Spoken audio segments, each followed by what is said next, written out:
Total alliance जा member उहिदेदार ऐं हिते मुंहिंजी भेणूं आयल अदलिन के मुझे तरफा ऐं सभिनीनि दोस्तनि खे मुंहिंजे तरफा अस्सलाम वालेकुम या अली मदद।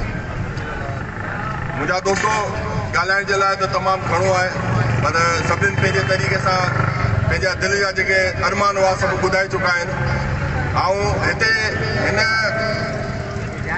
पिंडाल जे तवसल सां तव्हां सभिनी दोस्तनि खे हिकिड़ी यादि दहानी ॾियारींदुसि। जॾहिं हीअ अलायंस ठहियो बि तॾहिं असांखे इहो ॿुधायो वियो त हीअ मफ़ाद 1 खां 22 ग्रेड जा जेके बि ऑफिसर आहिनि उन्हनि जे लाइ आहे। हिन में को बि नंढो कोन्हे, को बि वॾो कोन्हे।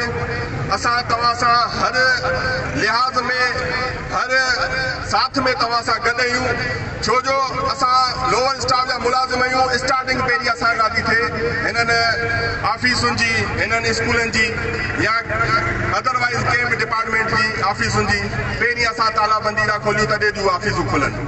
त इंशाअल्लाह ताला असां CM साहब खे हिकु इहो पैगाम ॾींदासीं त CM साहब तव्हां 2010 खां वठी फिनांस डिपार्टमेंट जा मिनिस्टर पिया बि रहो, तव्हां वटि 2-2 टे उहिदा आहिनि, पर हिकिड़ो साल तव्हां इहो सोचो जेके तव्हां फ़ैसिला कया आहिनि उन्हनि फ़ैसिलनि जो रिलीफ तव्हां उहो ख़तमु करे, कारो कानून ख़तमु करे हिननि मुलाज़िमनि जे लाइ तव्हां हिकिड़े दफ़ा सुठी सोच रखो त इंशाअल्लाह ताला तव्हांखे हिकिड़े ॾींहुं बहितरीन आराम ईंदो।